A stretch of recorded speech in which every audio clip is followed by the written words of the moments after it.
अस्सलाम वालेकुम रहमतुल्लाहि व बरकातहू। उम्मीद करता हूँ आप सब लोग खैरियत से होंगे। आज मेरे साथ जो दोस्त या स्टूडेंट बैठे हुए हैं, ये वो स्टूडेंट हैं जिन्होंने अपनी मेहनत के ज़रिए अपने आप को उस तमाम टैबूज से और मिथ से बाहर रखा जो कहते हैं कि अगर आपके पास रेफरेंस हो तो तभी आपको जॉब मिल सकती है, इंडक्शन आपकी हो सकती है किसी भी बिग फोर में। तो आज जो मेरे साथ मेरे स्टूडेंट बैठे हुए हैं, दानिश मजहर, इन्होंने ए एफ फर्ग्यूसन में एक यू कुड से कि इन्होंने आर्टिकलशिप वहाँ पे ज्वाइन की। आज इनका फर्स्ट डे था और मैंने इनको बुलाया, बल्कि ये खुद आ गए, बुलाया नहीं। और इनसे इनको बिठा लिया ज़बरदस्ती यहाँ पे ताकि ये आपसे अपना एक्सपीरियंस शेयर कर सकें कि किस तरह इन्होंने इंडक्शन प्रोसेस को गो थ्रू किया। और जो मिथ बनी हुई है कि अगर आपके पास रेफरेंस होगा तभी आप बिग फोर में जा सकते हैं, अगर अदरवाइज़ बिग फोर वाले आपको मुंह भी नहीं लगाएंगे या वो आपको घास नहीं डालेंगे, ब्ला ब्ला जो भी है। तो अभी मैं माइक दानिश को दूंगा और फिर इंशाल्लाह दानिश से अगर आपके कोई क्वेश्चन हुए तो वो भी पूछ सकेंगे। दानिश, पहला क्वेश्चन मेरा आपसे है कि इस यस पूरे प्रोसेस में आपका एक्सपीरियंस कैसा रहा, वो बताइए ऑडियंस को। सर। एक्सपीरियंस इसमें ये होता है कि आपको शुरू में तो आप काफ़ी टेंशन में होते हो, क्योंकि पेपर्स के बाद आपके पास कोई काम करने के लिए होता नहीं है। तो आप टोटली होते हो कि आप मुख्तलिफ फॉर्म्स के चक्कर लगा रहे होते हो और सारा दिन आपको बस यही काम होता है। बट उसके बाद जब आपकी इंडक्शन एक दफ़ा आपको किसी फॉर्म में मिल जाती है तो दैट्स अ प्योर रिलीफ। तो ये प्रॉपर प्रोसेस होता है इंडक्शन का, कुछ स्टेप्स में। ओके, आप मुझे ये बताइए कि आपने स्टेप बाय स्टेप बताइएगा जो फर्ग्यूसन का ट्रैक कैसे किया, लाइक इसको कैप्चर कैसे किया डे वन से लेकर जब कि आपके पेपर हुए, आपका एफ टी एस क्या है, कितनी अटेम्प्ट्स में आपने पी आर सी अपना कैफ ख़त्म किया, उसके बाद कैसे फर्ग्यूसन में लैंड किया, ये सब प्रोसेस बताइएगा ओके, ब्रीफली। सबसे पहले मेरा एफ टी एस 42 है, पी आर सी मेरा 1 अटैम्प्ट में है और कैफ मेरा 2 अटैम्प्ट्स में है। उसके बाद जो ए फर्गूसन है, इसका सबसे जो ज़रूरी प्रोसेस होता है ना, वो इनका टेस्ट क्लियर करना होता है। और टेस्ट इस तरह नहीं होता कि फॉर एग्जांपल 60% पे पास है, इस तरह नहीं है।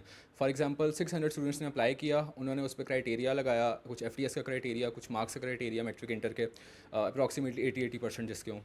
उसमें से इन्होंने 200 स्टूडेंट्स को टेस्ट के लिए मेल्स की, और उस टेस्ट में से फिर इन्होंने 50 स्टूडेंट्स को नियरली मैनेजर इंटरव्यू के लिए बुलाया। और उस टेस्ट का जो सिलेबस होता है उसके अंदर एप्टीट्यूड टेस्ट होता है और लॉजिकल होता है, 30 MCQs का। और उसमें ये नहीं है कि अगर आपके 60% तो आपको बुलाएंगे, 70% तो आपको बुलाएंगे। उन्होंने टॉप से शुरू करना है जिसके हाईएस्ट मार्क्स होंगे, और उसके बाद उन्होंने जहाँ तक उनका क्राइटेरिया मीट हो गया, जैसे उन्होंने 50 स्टूडेंट्स के बाद बस कर दिया।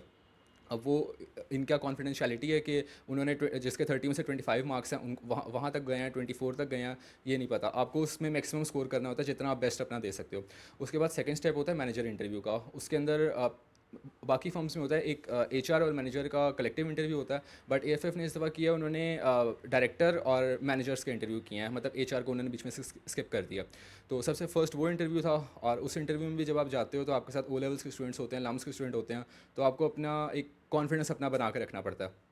तो इंटरव्यू में आप कॉन्फिडेंट रहो और ओवर कॉन्फिडेंट ना हो। तो आप एक नॉर्मली अच्छे तरीके से जो आपसे वो पूछें आप उनका अच्छे से आंसर करो। तो उसके बाद नेक्स्ट स्टेप पार्टनर इंटरव्यू का आता है।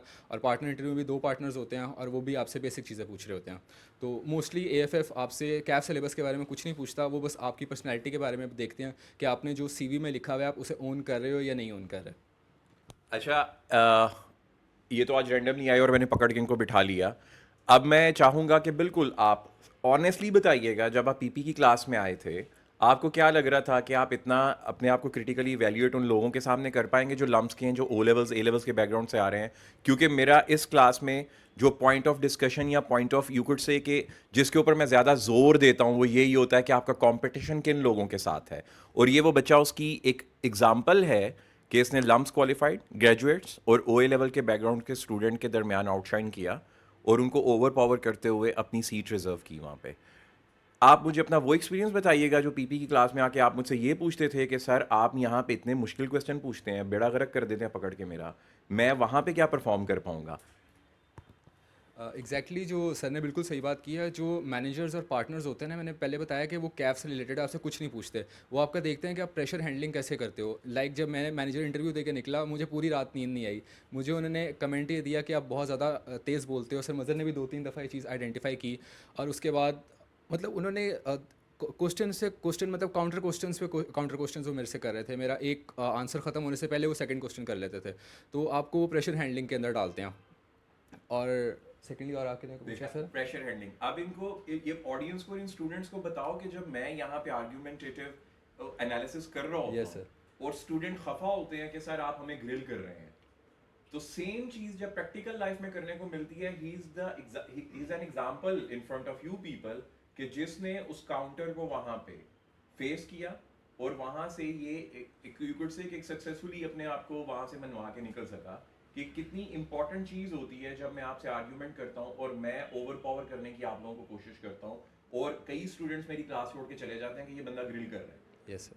अब ये बंदा और इसके साथ जो स्टूडेंट्स गए वो एग्जाम्पल थे इस चीज़ की कि भाई ये कितना ज़रूरी है आज के दौर में, क्योंकि लोगों को ऐसा लगता है कि हमारी क्लास में, स्पेशली मेरी क्लास में, मुझे कोई ईगो इश्यूज हैं या मैं किसी को जानबूझ के ऐसा करता हूँ। और शुक्र अल्हम्दुलिल्लाह कि आज ये आए हुए थे यहाँ पे और अचानक मेरी क्लास में आए हैं। हमारी बात तो शेर व शायरी और दूसरी जगह पे जा रही है। जुनैरा समझ आ रही है बेटा बातों की कि मैं क्यों ऐसी बातें करता हूँ? तो दानिश, आपका एक्सपीरियंस मेरे साथ तो छोड़ देते हैं ना, मैं कोई इतना अच्छा इंसान तो नहीं हूँ खैर स्टूडेंट्स की नज़र में। आपका एक्सपीरियंस पीपी की क्लास में, और क्या ये पीपी की क्लास में जो लर्न किया वो हेल्पफुल रहा फर्ग्यूसन में इंडक्शन के लिए? सर ऑब्वियसली आपको एक कॉन्फिडेंस लेवल आपका मिलता है। फॉर एग्जांपल सर, जो बिग फोर है ना, इनमें इंट्रोवर्ट्स के लिए तो कोई जगह नहीं है। हम लोग सारे हमारे फर्स्ट इंटरेक्शन थी सारों की आपस में, और लिटरली हम लोग आपस में इस तरह बातें कर रहे थे जैसे हम लोग काफ़ी अरसे से दोस्त हैं। Frank है। तो हम इस तरह आपको फ्रैंकनेस सारों के साथ रखनी पड़ती है।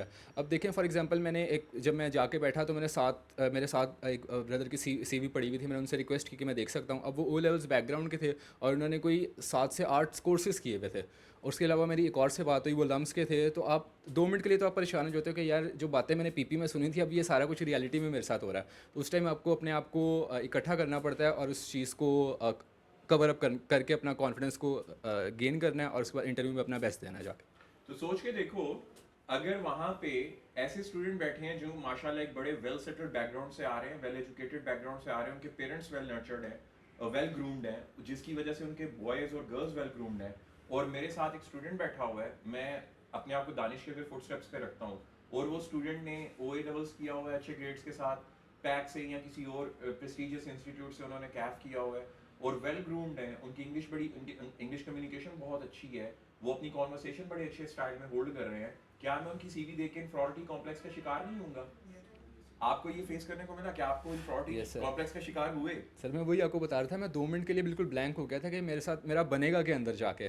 बट उसको फिर अपने आप को संभालना पड़ता है और करना पड़ता है कि I am going to do my best in it. Okay, अब जब आपको लगा कि मैं मेरा बनेगा के अंदर जाके, सबसे पहले मैंने आपको इस क्लास में यही तो चीज़ सिखाई थी कि अल्लाह रब्बुल इज़्ज़त ने आपको वैसे ही पैदा किया जैसे उनको पैदा किया होगा। बेशक ऐसे। ये आपके अपने अंदर का एक इंफिनिटी कॉम्प्लेक्स है, शॉर्ट कमिंग है कि आप अपने आप को अंडरस्टेट करते हो, अंडर वैल्यूड करते हो।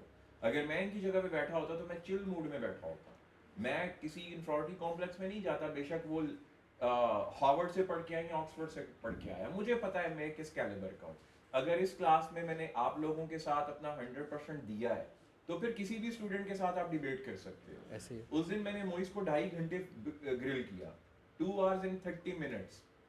ये कोई मजाक नहीं था, अगर उसने उसको पॉजिटिवली लिया तो आपको कहीं पे भी ग्रिल होने से बच सकता है। मैंने इनको भी काफी दफा किया हुआ है, इनकी सीवी Yes. में मैंने यहाँ पे आया और मैंने सीवी में कॉम्प्लिकेटेड क्वेश्चंस पूछे और फिर मैंने इनकी सीवी को रेक्टिफाई करवाया कि ये फंस जाओगे। अपनी सीवी के बारे में इनको बताइए कि सीवी कैसी होनी चाहिए फर्ग्यूसन और बिग 4 के लिए। सीवी में आपने जो कुछ भी लिखना है ना, आपको उसे ओन करना है। वो आपसे कुछ भी पूछ सकते हैं लिटरली। मेरे से उन्होंने ये पूछा कि अगर आपको कोई लड़की पसंद आ जाए तो आप क्या करोगे। फर्म में कोई लड़की पसंद आ जाए, क्लाइंट पे कोई लड़की पसंद आ जाए और आपका सीनियर आपको थप्पड़ मार दे, ईच एंड एवरीथिंग वो आपसे पूछते हैं। आप सीवी में फॉर एग्जांपल मैंने लिखा क्विक लर्नर, इंक्विजिटिव माइंडसेट, वो मेरे से पूछते हैं कि आपने ये आपको प्रोफेशनली कैसे हेल्प कर सकती है। हालांकि क्वेश्चन मैंने सोचा भी नहीं था कि मैं ये क्वेश्चन सोचा हुआ था कि मेरे से पूछेंगे कि आप ये इंक्विजिटिव माइंडसेट कैसे हो, बट उन्होंने पूछा कि आप प्रोफेशनली इस चीज़ को कैसे हेल्प आउट कर सकते हो। और सेकेंडली जो सर ने बात मैंने पहले बताई कि मैं 2 मिनट के लिए इन्फिनिटी कॉम्प्लेक्स में चला गया था कि यार मेरा क्या बनेगा। बट उसके बाद मेरा तकरीबन 1 घंटे बाद मेरी इंटरव्यू की बारी आई और लिटरली मैं शायद 5 मिनट भी ऐसे ना हो जो हम लोग आपस में खामोश बैठे हों। हम लोग आपस में बातें कर रहे थे ताकि ज़रा हम लोग इन्वायरमेंट को रिलैक्स कर सकें। बेसिकली ये कहना चाह रहे हैं कि जो यहाँ पे अगर मैं बातें करता हूँ और स्टूडेंट्स को लगता है कि सर अनएथिकल बात करते हैं, गैर मुनासिब बात करते हैं, अपने से मज़े लेने के लिए बात करते हैं, इजी लाइव एग्जांपल जो आपको बता रहा है, नोटिफाई कर रहा है कि सर यहाँ पे जो भी कर रहे हैं वो आपके भले के लिए ही ऐसे है। एग्जैक्टली। ये लड़की पसंद आ जाए, कोई थप्पड़ मार दे, ठीक है। और इससे पहली क्लासेस में भी पता नहीं मुझे ये सोशल मीडिया पे ये इंटरव्यू देना चाहिए कि नहीं, लेकिन कम से कम आप अपने आप को इस दिमाग से, इस जोन से बाहर निकाल दो कि यहाँ पे बैठ के मैं बकवास कर रहा हूँ या कुछ कर रहा हूँ। मैं फिर वही कह रहा हूँ, मुझे बहुत खुशी हो रही है, अभी 2 स्टूडेंट्स मुझे बाहर भी मिले थे लेकिन मैंने उनको इनवाइट नहीं किया इस क्लास में, वो जल्दी में थे। दानिश अपना बच्चा है, इसने बहुत टाइम लगाया पीपी में मेरे साथ, दूसरी क्लासेस में, हर यस क्लास सर। में ही आता था और हर क्लास में ये वाहिद इंसान था जो बैठ के मेरी गुफ्तगू नोट कर रहा होता था। इसका ये मतलब ही कि मैं बड़े कमाल का हूँ। इसका मैंने आपको पहले भी बताया, जब हम हार हार के सीखते हैं, गलतियां कर कर के सीखते हैं, तो मान लो हमारे पास जो तजर्बा होता है वो एक उस इंसान से ज़्यादा होता है जिसने कभी गलती ना की हो, ऐसे ही है जो कभी फेल ना हुआ हो। जो तो दानिश, और कोई ऐसी टिप देना चाहते हो, क्योंकि इनका कैलिबर और आपका कैलिबर सेम है, इनका यस लाइफ सर। एक्सपीरियंस आपका लाइफ एक्सपीरियंस सेम है, एग्जैक्टली यस। कोई ऐसी टिप जो इनको हेल्प करे, स्पेशली गर्ल्स को, क्योंकि इस क्लास में गर्ल्स और जो पीछे बॉयज बैठे हुए हैं ये सब इंट्रोवर्ट हैं। सबसे पहले तो आपको एक दूसरे को चाहे फ्रेंड्स के साथ बात करें, मतलब किसी ना किसी टॉपिक पे बात कर लिया करें कि फॉर एग्जांपल कोई मूवी भी देखनी है ना, तो मैं ये वाली मूवी देखूंगा तो हमने आपस में इस मूवी के बारे में डिबेट करनी है।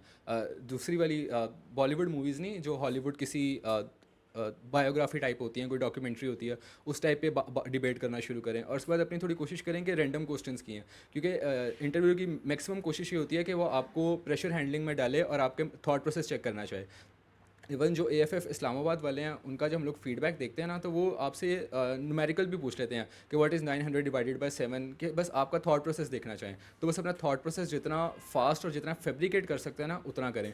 जैसे एक तो इसका ये तरीका है, और सेकंड तरीका ये है कि आपको अगर कुछ भी नहीं आता, फिर आप फीडबैक्स की तरफ जाएँ और जितने क्वेश्चंस को आप अपने माइंड में फैब्रिकेट कर सकते हैं ना, तो उसको उस तरह करें। जैसे लड़की वाला जो क्वेश्चन था ना, वो सर ने मेरे इंटरव्यू में पूछा था, और जब मैनेजर ने मेरे से वो एग्जैक्टली क्वेश्चन पूछा, तो मेरे माइंड में एक फैब्रिकेटेड आंसर था, और वो फैब्रिकेटेड मैं उसको इस तरह वो यहाँ पे प्रेजेंट, नहीं देंगे, अभी इंटरव्यू में वो नहीं बताएंगे कि मैंने क्या कहा था, यानी मैंने इस वो तरह छोड़ उसको देंगे। प्रेजेंट किया कि वैसा लग ही नहीं रहा था कि मैंने उसको क्रैम किया हुआ है। हम्म। बस इस तरह इस चीज़ को देखना। अच्छा, ये आपके पास जो अभी फॉर इंस्टेंस, अगर लेट्स से कि आप फर्ग्यूसन में इंशाल्लाह अपना अच्छा करियर बनाएंगे, यस इसके अलावा कोई ऐसी टिप जो मुझसे पीपी में मिस हो गई हो और आपको लगा हो कि सर ये स्टूडेंट्स को सिखाने की ज़रूरत है, अगर कोई ऐसी चीज़ है तो प्लीज़ मैं चाहूँगा आप ओपनली बताइए। नहीं सर, मेनली आपका यही होता है कि आप जब बात कर रहे हो ना, तो आप कोई ऐसी चीज़ ना मुंह से निकाल दो जिसको आप ओन ना कर सको, मतलब आप कोई रैंडम बात ना कर दो, तो बस उसी चीज़ पे ही आपको ग्रिल ना वो करेंगे। ओके, मुझे एक और चीज़ के ऊपर फीडबैक आपसे जानना है, मैं स्टूडेंट्स की कम्युनिकेशन के ऊपर, स्पेशली उनके एक्सेंट के ऊपर, कि देसी एक्सेंट में नहीं बोलना, अगर इंग्लिश भी बोलनी है तो उर्दू एक्सेंट में बोलनी है, we are Yes, not sir. Britons at all, Exactly. हमारा एक्सेंट उनके जैसा नहीं हो सकेगा, इंडियन हमने एक्सेंट ही अपने है हमारा। और देसी उर्दू नहीं बोलनी जिसमें पंजाबी एक्सेंट होता है। Yes, sir. ये कितना हेल्प करता है उन लोगों के दरमियान बैठ के सरवाइव करने के लिए? अब जब सारे इर्द गिर्द आपके बात ही एक तरह कर रहे होते हैं ना, तो फिर आपको खुद होता है कि मैंने भी उस तरह ट्राई करना है। तो इसका वही सबसे आसान हल यही है कि प्रैक्टिस जितनी ज़्यादा से ज़्यादा करो। लाइक जब स्टेज पे सर बुलाते हैं, तो सर आपको एक एक चीज़ आइडेंटिफाई करते हैं कि आप इस जगह पे ये गलती कर रहे हो, इस जगह पे ये गलती कर रहे हो। क्योंकि जब तक आप प्रैक्टिस नहीं ना करोगे, अगर आप फर्म में जाके स्टार्ट करना शुरू करोगे ना, तो फिर आपको बड़ी फर्म में जगह नहीं मिलेगी, क्योंकि बड़ी फर्म में आपके लिए प्रैक्टिस करने का टाइम नहीं होगा। उन्होंने आपको वन चांस देना है, और उस चांस में ही आपको अपने आप को प्रूव करना है। तो जितनी ज़्यादा गलतियाँ करेंगे, उतना अपनी पर्सनैलिटी को फैब्रिकेट कर सकेंगे और इतना अच्छा परफॉर्म कर सकेंगे। गर्ल्स के लिए क्या कहना चाहेंगे? गर्ल्स के लिए इन्वायरमेंट कैसा है वहाँ पे? यहाँ बिग फोर में कैसा है, गर्ल्स को कैसा होना चाहिए, जो आपने ऑब्जर्व किया? आई नो कि आप एक्सपर्ट नहीं हो इसमें, लेकिन जितना भी आपने इस प्रोसेस में ऑब्जर्व किया, वहाँ पे गर्ल्स थी जो लम्स ग्रेजुएट भी होंगी, OA लेवल के बैकग्राउंड से भी होंगी, AC से क्वालिफाइड भी होंगी, उनमें और हमारी गर्ल्स में जो CA के बैकग्राउंड से जा रही होती हैं, क्या डिफरेंस होता है जो आपने ऑब्जर्व किया, जितने भी टाइम में कर सकते सर मैंने तो इतना ऑब्जर्व नहीं किया, बट उनकी ड्रेसिंग वगैरह जो होती थी वो ऐसे ही होती थी, लेकिन उनकी matching each and everything perfect होती थी। लाइक उन्होंने स्कार्फ लिया हुआ है या शूज़, ईच एंड एवरीथिंग उनका ऐसा लगता था कि एक बिल्कुल डेकोरम के साथ है, मतलब कोई रैंडम चीज़ें नहीं बीच में होती थी। मेरा भी इतना इंटरेक्शन नहीं हुआ, तो होपफुली कभी नेक्स्ट आया नहीं, हो। मैं आपको पहले ही अर्ज कर चुका था कि आप एक्सपर्ट नहीं हैं। Yes, sir. जितना लाइक मेरे, अगर मैं इंटरव्यू के लिए बैठा हूँ और वेटिंग क्यू में हूँ, Yes, sir. और मेरे साथ एक मोहतरमा बैठी हुई है और मुझे फील हो गया कि शायद ये लम्ब से हैं, या मुझे ये फील हो गया ये ACC के बैकग्राउंड से हैं, उनमें और जो यहाँ पे मोहतरमाएं बैठी हैं, सिर्फ अपीयरेंस में क्या डिफरेंस आपको लगा? सर बाकी फेसेस तो तकरीबन सारों की सेम होते फेस हैं। नहीं, तो वही क्लोथिंग क्लोथिंग आपको है या उनकी, उनके बैठने का अंदाज है, या अगर वो बात कर रही हैं तो। सर ये तीनों चीज़ें ही पता चलती हैं। मतलब कोई O लेवल्स बैकग्राउंड का होता है ना, आपको उनकी फेस देख के पता चल जाएगा ये O लेवल्स बैकग्राउंड से। उनके फेस पे जो कॉन्फिडेंस होगा ना, और जिस तरह वो अपने आप को, अपनी बॉडी को जिस तरह ओन कर रहे होंगे, वो आपको उनको देख के पता चल जाएगा, अच्छा यार ये इस बैकग्राउंड से आया होगा। और आप उनसे पूछे 90% केस वही होगा। यानी कि फर्ग्यूसन में, अगर मैं आपकी बात को ठीक अंडरस्टैंड कर चुका हूँ, जितने भी कैंडिडेट्स वहाँ पे आज उनको एडमिशन मिला, रिक्रूटमेंट हुई Yes, sir. या कल हुई, आज आप लोगों का फर्स्ट डे था, Yes, sir. उसमें से क्या आप ये कहना चाह रहे हैं 90% लोग वो हैं जो लम्स हैं, लम्स ग्रेजुएट्स हैं, या ओ लेवल्स के बैकग्राउंड से हैं, या ACCA के हैं? नो सर, उनकी अपेरेंस वैसी है। अपीयरेंस वैसी है, लाइक जो आप लोग मेरे साथ आर्ग्यूमेंट करते हैं, जिसको मैं बर्गर लुक और आप लोग रफ एंड टफ वाला मुझे कहते हैं, यस सर। क्या वही वाली चीज़ है कि उनकी लुक से लगता है कि ये मम्मी डैडी, जिसको आप लोग कह Exactly. रहे होते हैं मम्मी डैडी बैकग्राउंड और burger Yes, sir. Background, Yes, sir. दो के ये डेरोगेटरी टर्म्स हैं, इनको नहीं बोलना चाहिए किसी भी इंसान को, जजमेंट्स पास करना होती है किसी के बारे में। रफ एंड टफ लुक वाले लोग या झटके लोग जिसको हम लोग कह रहे हैं, दो ये भी एक डेरोगेटरी चीज़ है जो मैंने अभी बोली है। वो कितने % चांस है कि उसको फर्ग्यूसन में, KPMG में, यूसुफ आदिल में, XYZ किसी टॉप A कैटेगरी में मिल जाएगी job? Sir exceptions are there but approximately 0% chances हैं, क्योंकि उन्होंने स्टूडेंट को देखना होता है जो उनको क्लाइंट पे जाकर रिप्रेजेंट कर सके। अब वो इंटरनेशनल फर्म्स हैं, उनको इंटरनेशनल क्लाइंट्स भी होंगे। अब उन्हें कोई ऐसा बच्चा नहीं चाहिए जो क्लाइंट पे जाके पंजाबी में बात करे या उनका नाम उनका ख़राब करे। तो उन्होंने अपने लिए best of the best he choose करने हैं। तो आपको खुद अपने पर्सनैलिटी को उनके हिसाब से मोल्ड करना पड़ता है। Thank you so much. अगर किसी स्टूडेंट का कोई क्वेश्चन है तो प्लीज़ इनसे पूछ लीजिए।